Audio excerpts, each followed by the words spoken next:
안녕하세요, 대표님. 네, 안녕하세요. 예, 오늘 저는 숲 경영 체험님에 대해서 정보 좀 알으려고 대표님을 찾아왔습니다. 좀 설명 좀 쉽고 간단하면서도 설명을 금방 알아들을 수 있게 좀 설명 좀 풀어서 해주세요. 네, 지금 현재는 산림 르네상스 시대에 접어들었습니다. 그 말은 무슨 말인가 하니 지금 그동안에는 산림을 보존하고자 하는 그런 정책 위주로 산림 정책을 시행을 해왔는데요.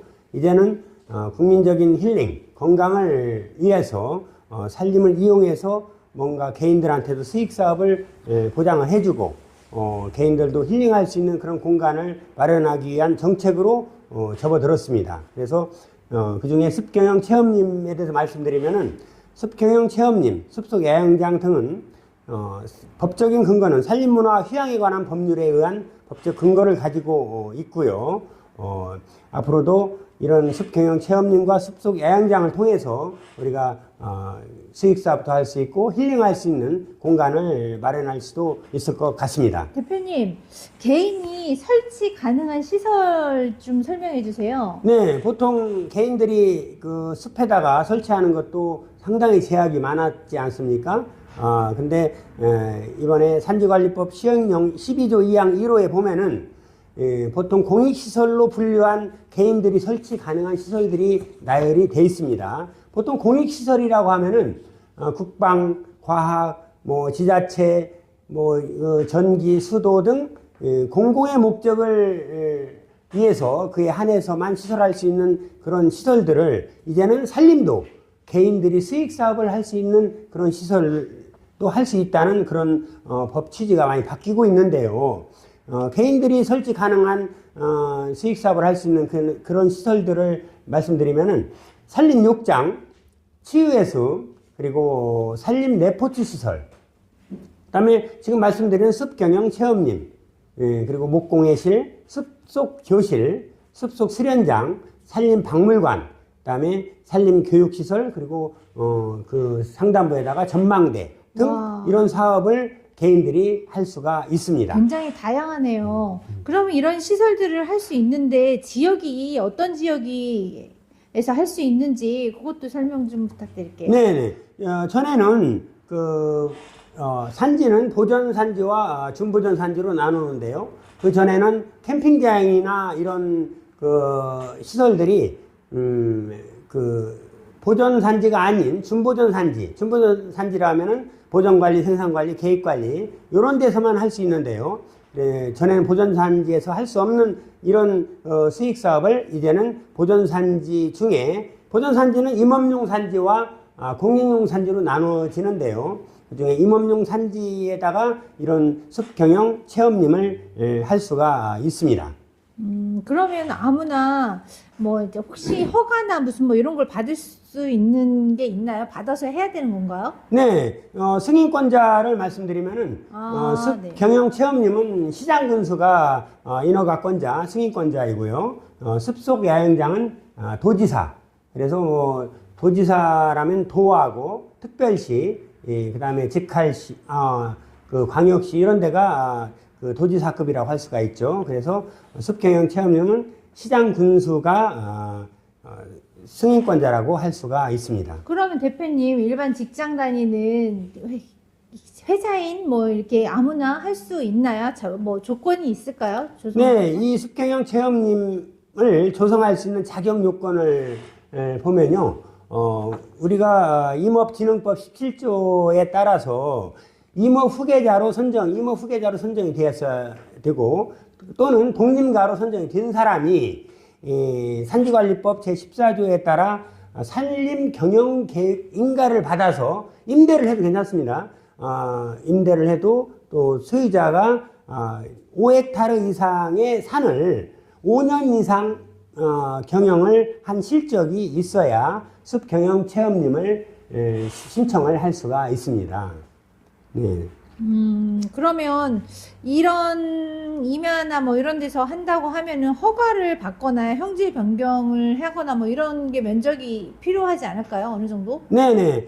숲경영 체험님 전체적인 허가 면적이 있습니다. 그 다음에 허가 면적 중에 그 안에 형질 변경 면적이 있는데요. 형질 변경이라고 하면은 10%를 할 수가 있는데요. 행질 변경은 무엇인가 하니 50cm 이상 절토나 성토를 할 수 있는 하고자 하는 그런 신청을 하면 형질 변경 그 면적이라고 할 수가 있고요. 그래서 전체 면적의 10%까지 형질 변경을 할 수가 있고요.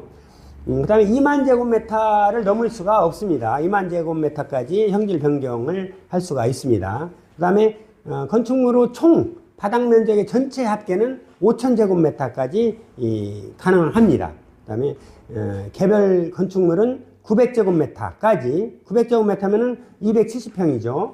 그 다음에 일반 음식점은 200제곱미터까지 가능하고 2층 이하까지만 할 수가 있습니다. 2층 이상은 안 되고 2층 이하면 2층까지 가능한 네, 거죠? 2층까지만 할 수가 있습니다.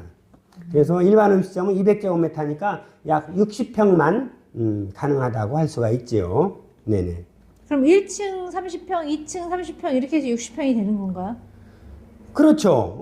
연면적으로 200제곱미터니까 60평이니까 1층 30평, 2층 30평 하든지 1층 60평으로 그치든지 이렇게 해야 되고요. 그 다음에 이게 습경영 체험님을 하다가 추가로 내가 너무 좁아서 주변 여건이 추가로 하고 싶다. 그런 경우에도 가능한데요. 허가 면적에 필요할 경우에 주변 토지를 또 5,000제곱미터까지 포함해서 습경영 체험림 조성을 승인을 신청할 수가 있습니다. 네네. 그러면 대표님, 이 지금 내용을 좀 들어도 저는 처음 들었는데도 약간의 어려움도 있지만 업종이 있을 거 아니에요. 어떤 업종은 되고 어떤 업종은 안 될 텐데 그거 설명 좀 부탁드릴게요. 네네. 업종은 지금 습경영 체험님하고 대비되는 습속 야영장이 있는데요. 대부분 그 업종은 똑같이 할 수가 있습니다. 근데 한 가지 일반 음식점을 습경영 체험님에서는 할 수가 있습니다. 그래서 일반 음식점은 과 휴게 음식점의 차이는 주류 술을 팔 수가 있냐 없냐. 우리가 식당에 가서 소주 한 잔 먹고 맥주 한 잔 먹지 않습니까? 그래서 그런 걸 할 수 있는 데가 일반 음식점이고 어디 뭐 카페나 무슨 분식점이나 이런 데 가서 술을 못 시키지 않습니까? 그거는 휴게 음식점입니다. 그래서 그 똑같은 습속 야영장과 습경 체험님에 대해서 일반적으로 할 수 있는 업종을 보면은 기본 시설로 일반 야영장, 그리고 자동차 야영장, 그다음에 습속의 집 및 트리하우스를 할 수가 있습니다. 여기에서 습속의 집 트리하우스, 요거는 펜션 그 영업을 할 수 있다는 소리지요. 트리하우스 말만 들어도 되게 예쁠 것 같아요. 건강한 느낌? 네네네. 트리하우스는 그 아이들 동화 속에 나오는 멋진 나무집을 얘기하기도 하고요. 그다음에 숲속의 집은 펜션이나 이런 숙박을 할 수 있는 집이라고 할 수가 있고요. 그다음에 편익시설로는 모노레일, 전망대, 야외 공연장까지 할 수가 있고요. 그다음에 임산물 판매점과 매점, 즉 근린생활시설을 통해서 판매점을 할 수가 있습니다. 여러 가지 가능하네요. 네네. 그다음에 위생시설 할 수 있고 체험 교육시설도 할 수가 있는데 체험 교육시설 종류는 목공예 교실을 열 수가 있고요. 그다음에 습속 교실, 습속 수련장, 세미나실, 산림 작업 체험장, 유아숲 체험원 등을 할 수가 있고요. 그다음에 체육시설로는 테니스장하고 배드민턴장, 그다음에 씨름장, 뭐 이런 거 족구장을 할 수가 있습니다. 네네. 네. 와, 그러면은 규모 같은 것도 어느 정도 규모를 정해져 있나요? 네, 그 시설 규모로는 습경영 그 체험 시설은 무조건 그 건축 시설 말고요. 네. 10,000제곱미터 이상이면서 습경영 체험림 조성 계획 승인 면적의 20%는 그런 습경영을 체험을 할 수 있는 그 공간을 쉽게 해서 텃밭 같은 거, 산책로 같은 거 이런 것을 얘기하는 거죠. 그런 걸 할 수가 있고요. 일반 야영, 자동차 야영은 그 숲속 야영장하고 규모가 같이 할 수가 있습니다. 그리고 일반 야영 시설에 대한 규모는 텐트, 글램핑을 얘기하는 거죠. 한 개당 15제곱미터 이상을 설치해야 됩니다. 너무 작으면 안 되고, 15제곱미터면 4.5평. 조그마한 원룸이라고 할 수가 있고요. 그 다음에 텐트 간 이격거리는 6m는 떨어져 있어야 됩니다. 그래서, 저쪽에 동학사나 이런 데 보면은 텐트가 다 붙어 있어가지고, 힐링의 공간들이 상당히 부족하고, 그 다음에 여유 있는 공간이 부족하기 때문에 어느 정도는 이격을 해라. 6m 이상은 이격을 해라. 이런, 그 조항이고요. 그 다음에 자동차 야영 시설도 가능한데요. 자동차 야영 시설은 한 개당 그 50제곱미터, 15평 주차를 해야 되기 때문에 50제곱미터 이상 해야 되고, 텐트 간 이격거리도 6m 이상을 해야 됩니다.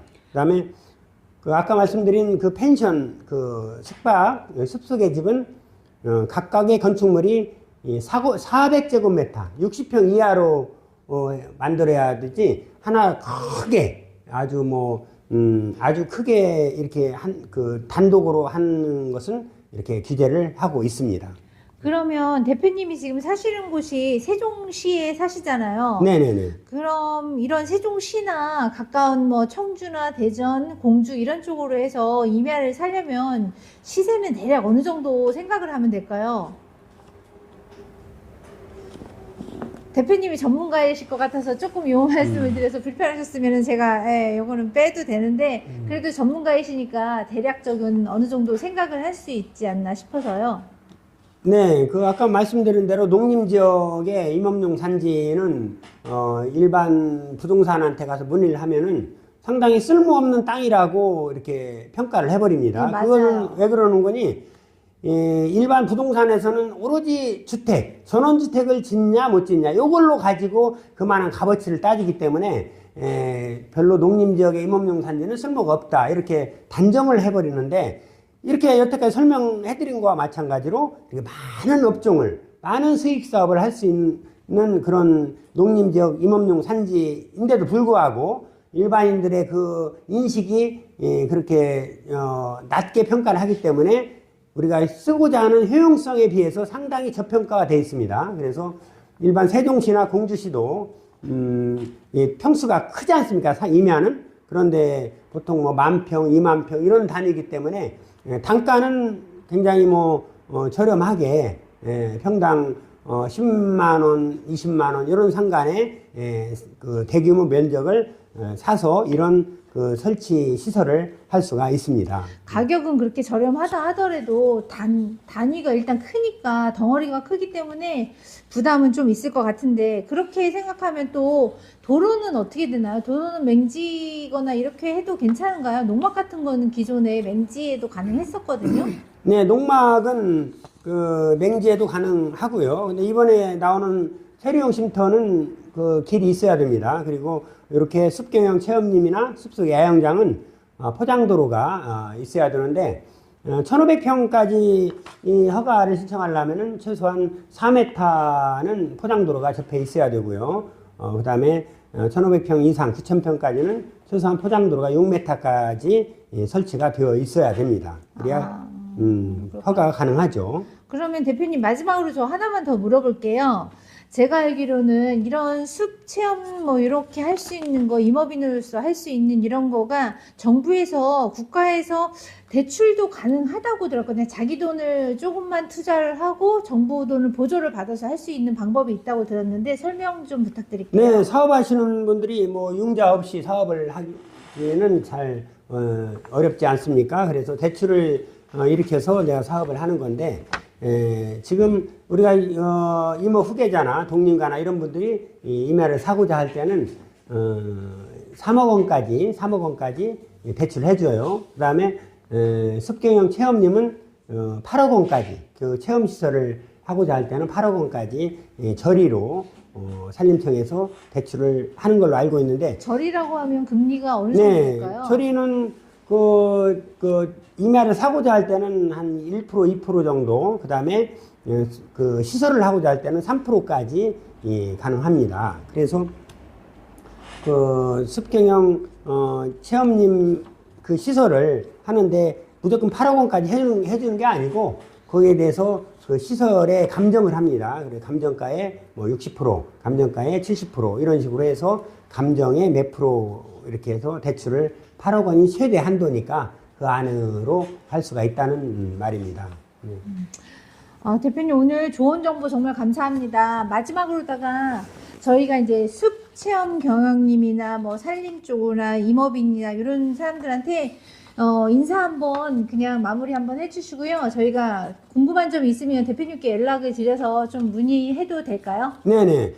이렇게 산림에 대한 그 보전하고자 하는 그런 정책에서 이렇게 이용하고 힐링하고 이렇게 많은 사람들이 그 숲속에 가서 좋은 공기를 마시고 이런 그 추세가 그 정책이 방향이 바뀌어 있으니까 앞으로는 이 산림이 보배다. 산림이 우리의 그 기후의 땅이다. 이렇게 생각을 하시고 산림에 대해서 관심을 가지시면은 분명히 여러분들한테 좋은 그런 결과를 가져다 줄 것입니다. 네. 네, 감사합니다. 네, 정보. 감사합니다.